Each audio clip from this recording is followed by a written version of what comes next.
ado, Michael Mapes, we're very pleased to have one of our resident speakers here.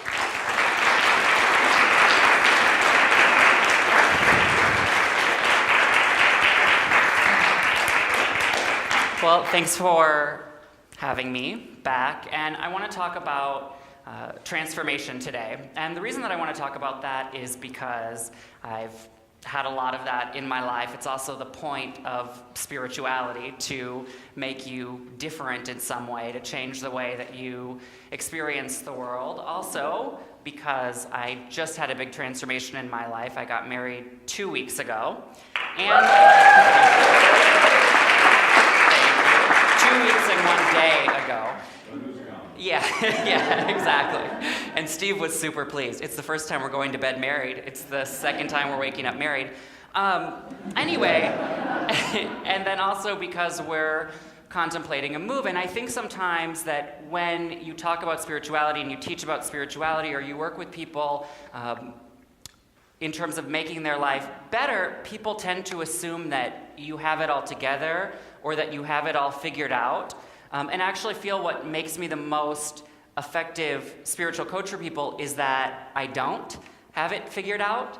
And I think when you talk about spirituality and you teach about spirituality, you are so reminded of that. Like I said to Steve the other day, I don't feel I can get away with anything. It keeps coming back up and coming back up. And what I was thinking about when I was thinking about how grateful I was to be able to speak at Lake Harriet all the times that I have, and then just grateful that it exists as a place for people to go, I was thinking that, many of you probably knew my professional biography, but that I hadn't talked much about my personal biography, which really is the motivation for why I do this, and the reason that I got involved in this in the first place. I always had psychic abilities. I was always aware of things. I think mostly because I never had a mother who told me to shut it off, but I didn't intrinsically connect that to spirituality. I didn't intrinsically connect that to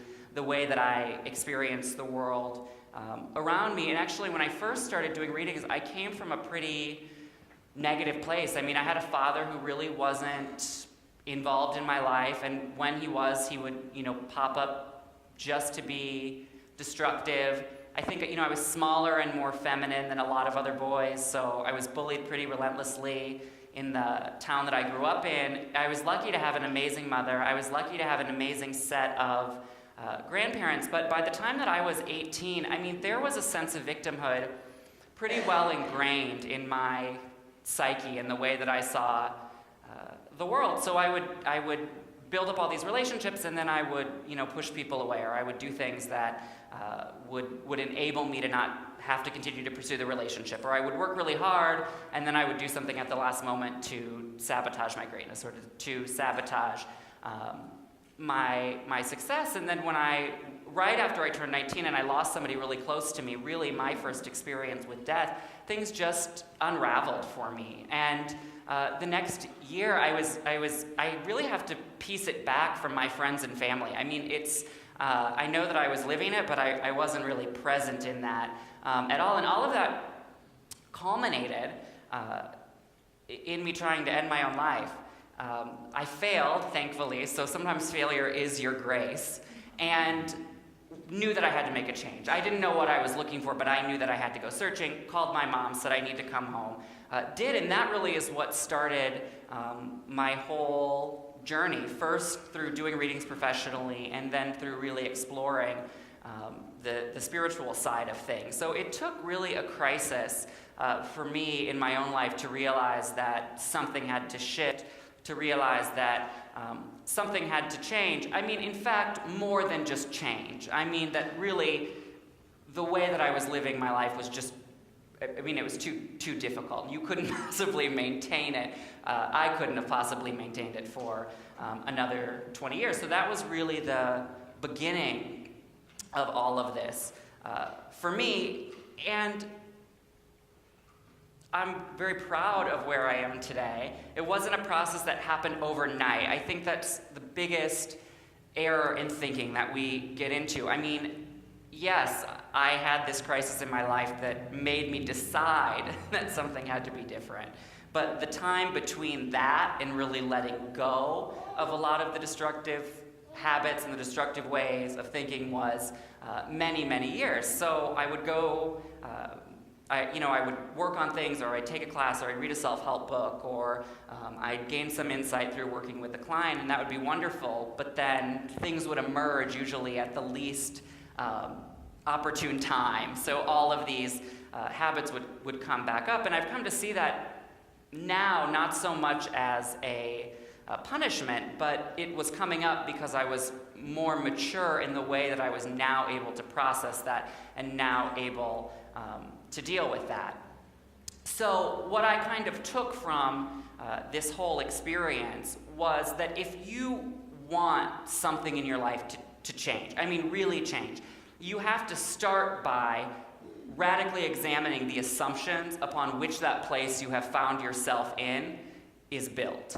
It's not, if you could just think something a little different or do something a little different, you probably would have done that already. And if you could just think something a little different or do something a little different, then you wouldn't continue to have the same patterns or the same things coming up time and time again. So my core assumption that I had about myself was the idea that I was alone, was the idea that, the world was against me. So I was always on this quest to, prove I didn't need anyone, which is a really desperate way of thinking, because you tend to sort of cling to people, then push them away to prove that you have no use for them. So that was sort of my core assumption, and that was seeping into every area of my life. Many times when we talk about transformation, and I want to share with you sort of the four initial principles of transformation that really, really helped me move in my life. But many times when you come to transformation, it doesn't have to be because you're facing a huge existential crisis. It may be that you have one relationship, one family situation, you want to take a slightly different job path or a slightly different career path. But the principles are the same. It really doesn't matter if we're talking about a huge thing like an overall life shift, or whether we're talking about a small thing. I mean, no thing is really too big or too small when we talk about transformation. And the idea that any situation can be transformed for the better, either by changing who we are within that situation or by removing ourselves from that situation, is really the basis of what I want to talk to you about this morning.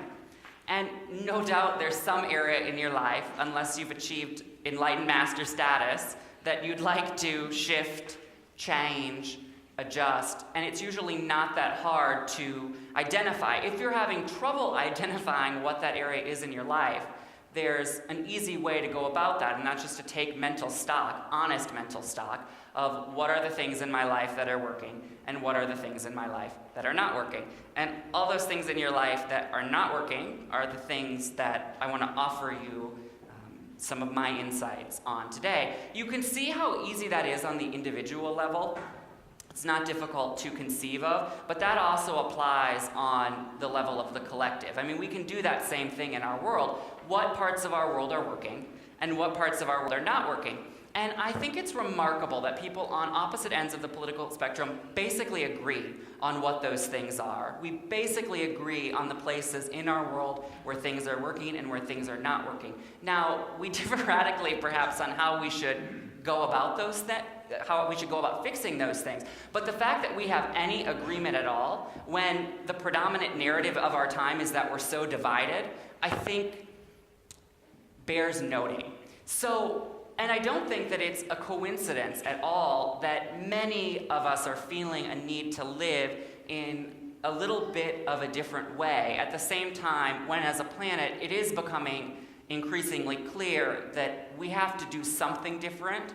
Number one, just so we can survive, but then to move beyond mere survival into thriving. So it doesn't matter if we're talking about the life of an individual or particular things in the life of an individual, or if we're talking about our planet overall. I mean, the principles work, and what I would say about these principles, it's not like maybe they work. It's not, if you want to transform, you will transform. It's not like you might, or possibly, or luck of the draw. You will. And we've been fortunate because truth has survived the winds of time. I think that's really amazing. There have been teachers who have emerged throughout history. We might think of Jesus, we might think of Buddha, we might think of Gandhi, but there are many others. And I consider these people really the teachers who lit the torch. Now, there's a second part to that story, which is the story of the mystics. And every society from primitive to present has had mystics. And they then have carried this light throughout society. They have then shared this with all of us throughout history and through all societies. And those truths have been remarkably similar. And I believe that now we can't simply wait for the next lone voice of truth to emerge. And I don't even believe that we're at a place now where we can simply rely upon the mystics to caretake our spiritual well-being. I feel very, very strongly that each of us is now called upon to be a mystic in our own right, to carry these truths through our own communities and then through the world, not dogmatically, not through preaching, not through proselytizing, not through sheer force of will, not by trying to master someone else, but rather by considering deeply the way that we construct, engineer, and then carry out our own lives. I mean, that's really the power of transformation, that I, by my very presence, might transform the power dynamics of a relationship, that I, by my very presence, might change the circumstances and events surrounding a situation or an experience, that I might, by my very presence, alter the social, political, business, and religious forces currently dominating the world. And I want to make a distinction, and I think it's an important distinction between change and transformation. Change is inevitable. Transformation is a choice. You know, for every 500 caterpillars that hatch, only 2 will eventually become butterflies. Just 2. And I think that's a nice way of illustrating the principle of transformation. A caterpillar changes, it just doesn't necessarily transform into a butterfly. So, whether or not you change is not really where your free will lies. Your free will lies in what you decide to do with that change. Where do I take that change within myself? And then, do I enable that change to shift me and affect me positively in all these ways? Or do I allow that change to make me bitter, resentful, angry? Do I allow that change to put a world before me that is not real? So change just merely means something is different. Transformation means something is better. And I think that's a really important point, because how many times do we just say, oh, I want something to change? Well, it does. It just is that next step isn't necessarily better than where you were. So when are we ready for transformation? When do we reach that place when we know, okay, I need things to shift, and I need things to shift in authentic way, a genuine way, a positive way, a powerful way? Well, we get to the point when we're ready to transform at the moment when our soul can no longer bear the weight of the way that we've been living. So transformation is sparked when your conscious mind perceives a flicker of inspiration from your soul that says, there must be a better way of doing things. There must be a better way of doing things. And that's what happened in my own story. And that was so very powerful for me, because I didn't know at the time what that was, or what that looked like, or how I was going to find that. But on some level, I knew that there had to be an easier way of doing things. Unfortunately, too many times we get to that place where we're ready to transform when we're tired, when we're angry, when we're out of energy, when we feel like we have nothing left to give. But that's not required. You don't have to wait until you're at your lowest low and throw your hands in the air and say, now I'm ready. And that is the real power of the transformational energy and these principles that I'm so excited about and that I want to talk to you about, which is that the more that you work with these, the more that they sit in your mind and then penetrate your heart, you start to learn how you can ask for all of these shifts before you ever get to the place of exhaustion. And then you have spared yourself an awful lot of suffering. Usually we get there either way. But I think the more conscious you become more sensitive to early on noticing when something is not working and when you should really ask for a transformation. So, how do we begin? We begin by asking for a breakthrough. This sounds really big, but it's very, very simple. I love the idea of waking up in the morning and saying to myself, where am I going to have a breakthrough today? In what area of my life am I going to have a breakthrough in?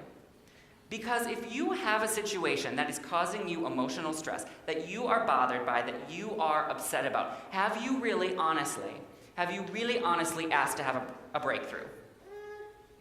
You might have said, I want to be a little less frustrated, or, but have you really, is that, if that's the best that you can ask for yourself, I'd like to be a little less frustrated today? No. So have you really asked for a breakthrough, not just a change, a breakthrough? And this requires you to really be honest with yourself, because initially, if you're not in this mode of thinking, it can seem very hard. I promise you it's harder to live without doing this. I promise you. But if you're out of this way of thinking, it can be very hard. And this is not, I'd really like something to change. This is, why have I not allowed this situation that is impairing my happiness to shift? What wall, what emotional addiction, what am I getting out of this? What am I hanging on to that has prevented this situation from shifting? Because we always know the truth. We always know the truth. So when we say, I want to have a breakthrough today, that's the same thing as saying, today I am going to be honest with myself. Today I am going to tell myself the truth. Now, just because we know the truth doesn't mean that we don't lie to ourselves. I'm pretty good at this.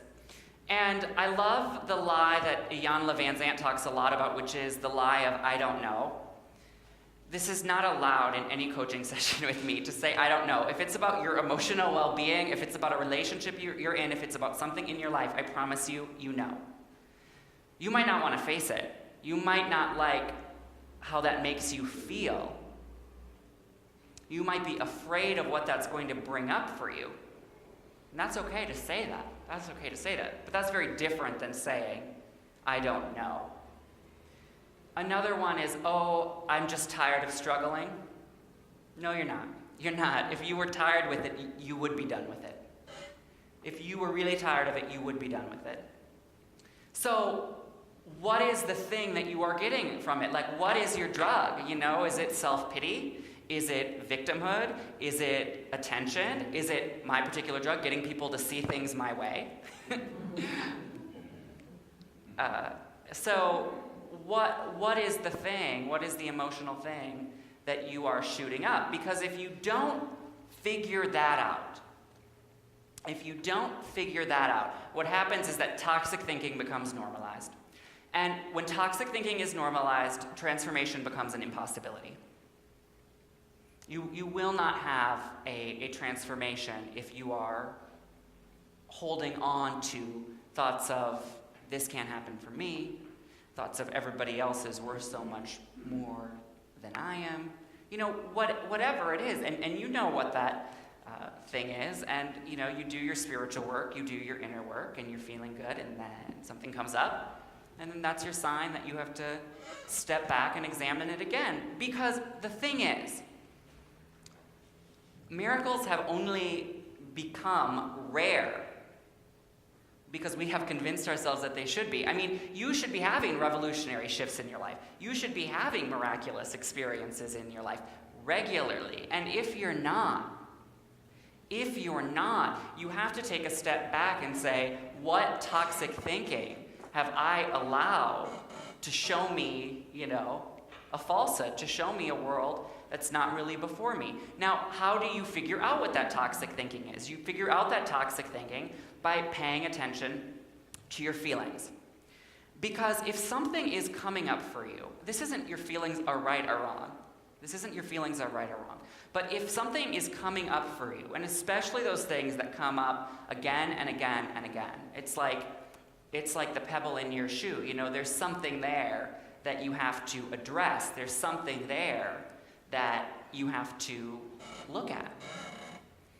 And this brings me to the first transformation principle, which is pay attention to your feelings. They are the link between your soul and your conscious mind.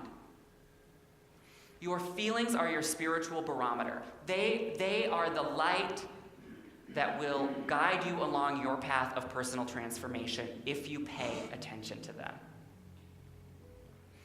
It's not, whatever I'm feeling is always right. No. But it's that if you are willing to validate those feelings, if you are willing to look into those feelings, that will guide you to something that you need to uncover. There were many, many times in my life where I was authentically and genuinely pissed, And it wasn't that, I was so right about that. But when I really looked at the root of that anger, it was very rarely about the situation that I thought it was about. And it was very rarely, actually, even about anyone else. It was usually something about me, some personal failing I thought I had, some family pattern that I was, reenacting. It was usually some adolescent way of thinking that I had allowed to come out. So pay attention to your feelings. They are the link between your soul and your conscious mind. And we have to then validate those feelings. You can validate someone, you can validate your feelings or someone else's without this business of, I agree with them, or without this business of, they're right. Because, see, if what happens is, the moment that we have a feeling, the moment we have a thought, we start going, that's crazy. That, the reality of the situation doesn't reflect that. And my logical mind, I know that I shouldn't feel this way. I mean, it's of no utility. And then what happens, this is why we're so bothered when we feel like someone else doesn't hear us. When we feel like someone else doesn't hear us or see us, because we haven't validated our own feelings. So what are they doing? They're stoking the worst fear that we have about ourselves, which is that our feelings don't matter. So it's all this, people say, usually it's a lie, I don't care what other people think, because it's like, well, you seem to be pretty nuts when somebody else says something or thinks something. So we go crazy, and I myself have done that, You're not hearing me. I mean, why do I care if I heard myself?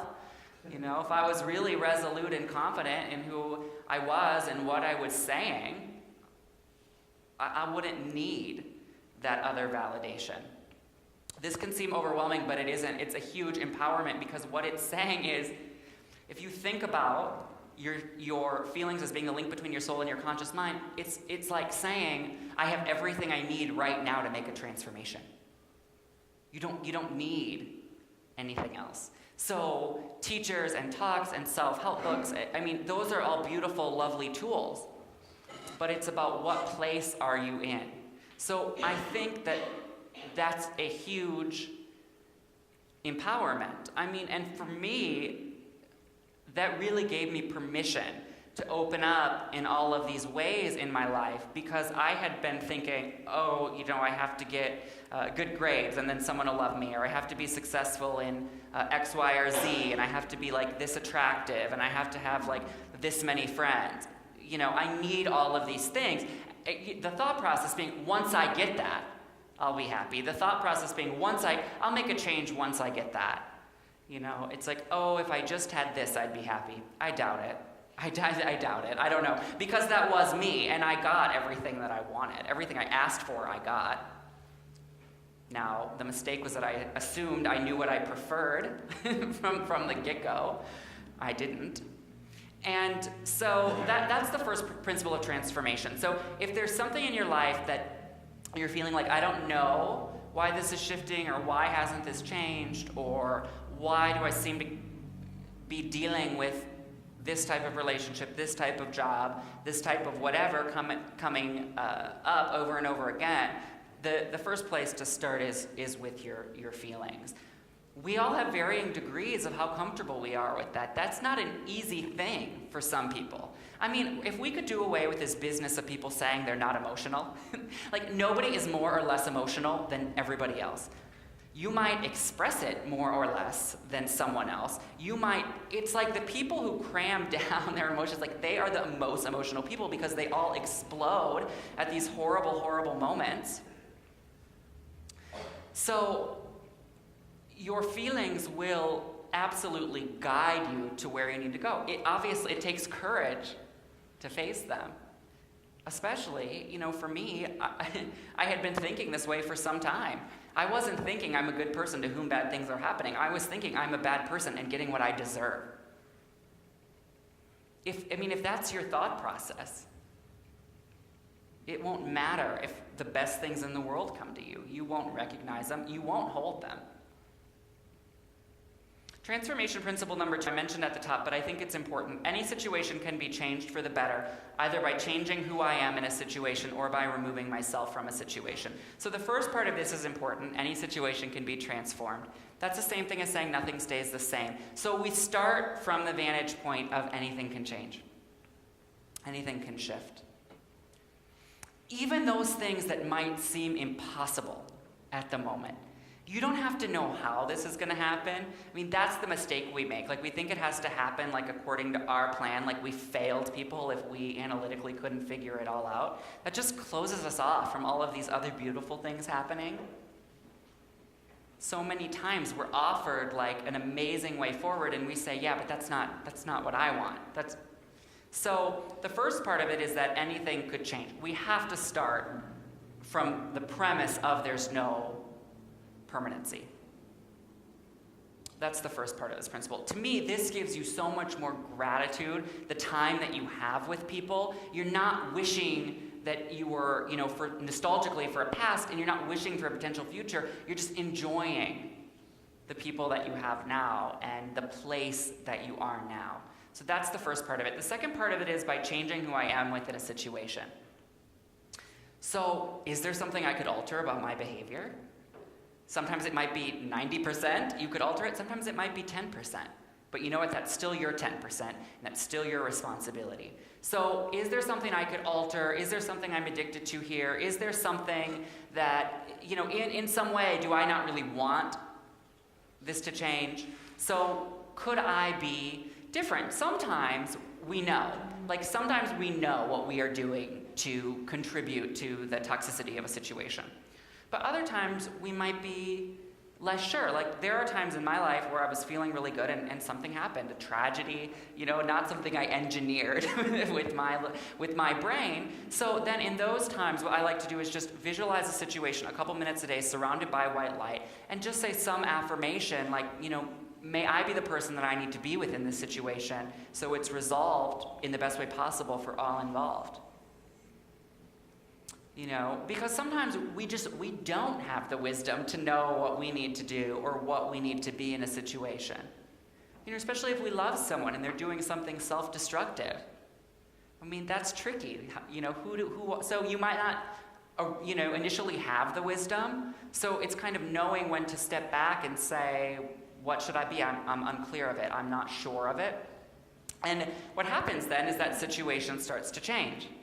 It starts to be different. Like, when I have done this in my life, someone that I've been so angry with, I'll suddenly see something about them that's so healing. Or I'll suddenly understand something about them that I really was unwilling to get before. And I have healed some relationships in my life that I thought there was nowhere to go. Now, sometimes the situation may not change. And that's when you go on to the last part of the principle, which is removing yourself from the situation. Now, intuition is what tells you the difference, right?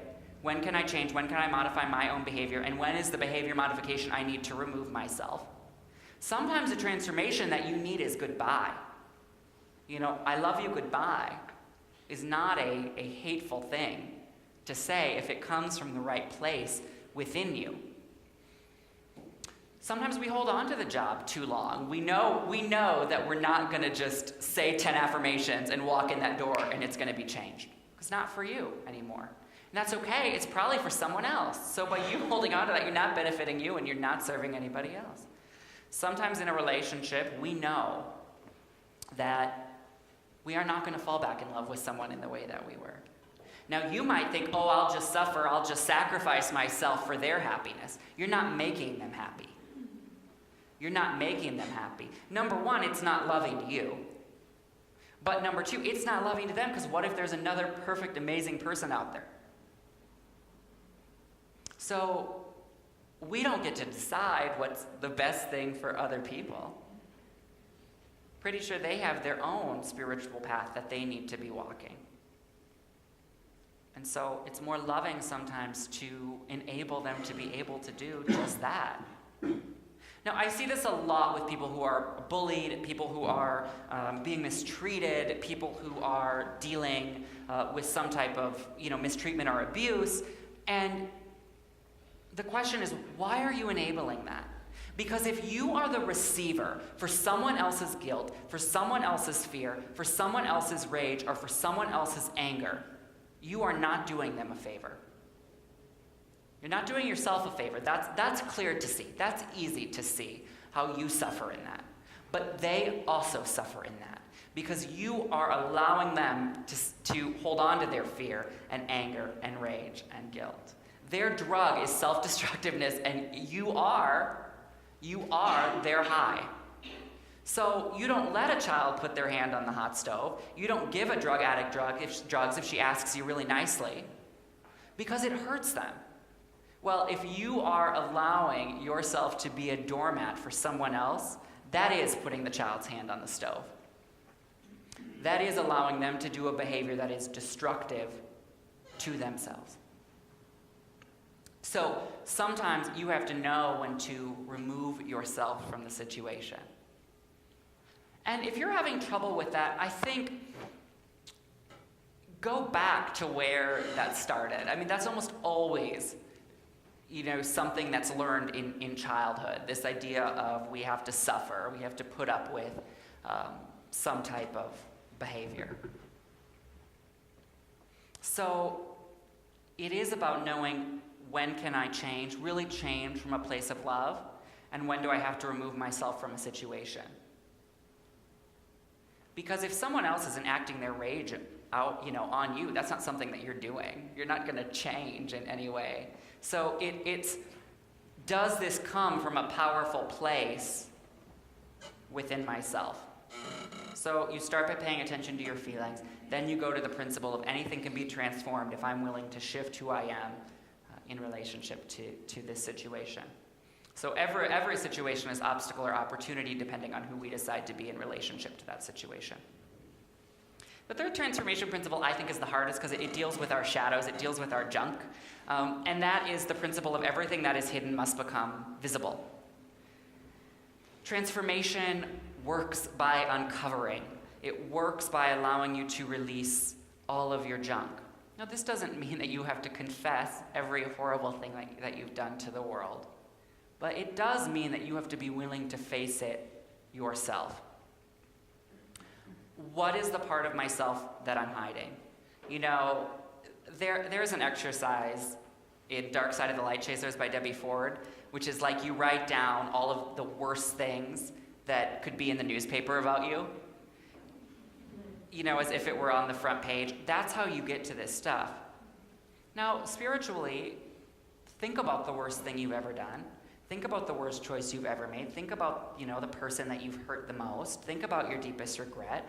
And then apply the principle that that mistake, that choice, that regret doesn't even put a dent in your worthiness. It doesn't even put a dent in the fact that you're deserving of love. It doesn't even put a dent in how worth happiness you are. So you don't face this to make yourself feel bad. You face it so that this can come out. Because and I'm not saying it's a pleasant process, but we are so scared sometimes to address the things in our relationship, to address the things in our life, because we don't want someone to feel unpleasant. Because if you feel unpleasant for 5 seconds, you might die.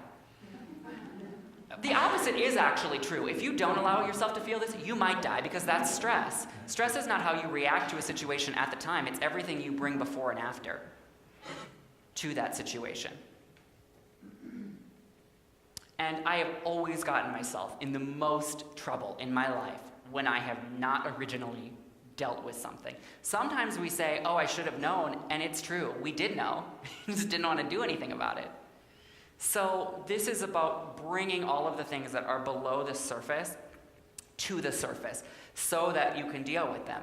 Sometimes that's very healing in a way that you would never see. Sometimes you might have hurt somebody, and them being, a full person might say, I love you, goodbye. That's okay. That's okay, because if you have a relationship in your life right now that you only have because of a lie, you don't have that relationship in the way that you think you do. That relationship, that situation, it's already suffering. So, this can be hard. This can be hard. I didn't particularly enjoy looking at myself and saying, gee, you've really screwed up your happiness. But you know what? It got me to a better place. Because once identified, you can make a different choice. If you don't even identify it, if you're not even willing to have the courage to bring that to present awareness, then you won't do anything about it. The universe will keep bringing it back up for you, saying, my God, please deal with this. So we have to make all of those things that are invisible visible. This is really the same thing as saying we have to be authentic. Because the solution to negativity is not positivity. You can keep people out by being positive. How are you doing today? I'm wonderful, when you're not. No. The solution to negativity is authenticity. Because sometimes we really do feel bad.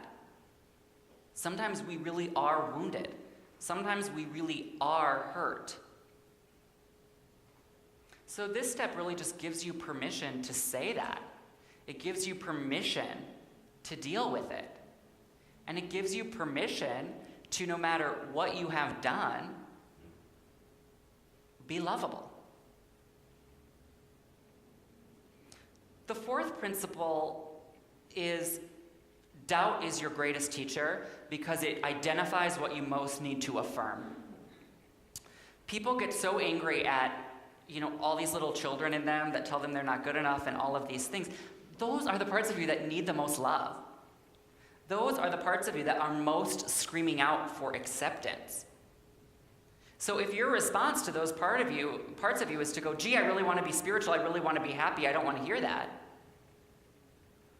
Right? What you resist persists, right? That's the adage, that's the cliche. Well, that's true, but if you say to that doubtful part of yourself, gee, you're saying that I look really unattractive today, then you automatically know what you need to affirm is your attractiveness to the world. If your doubt is telling you that you'll never be successful, then your affirmation is so clear, which is, I am worthy of success, I am successful, I am open to all the good in the universe, whatever terms work for you. So doubt is absolutely our greatest teacher, if we choose to see it as such.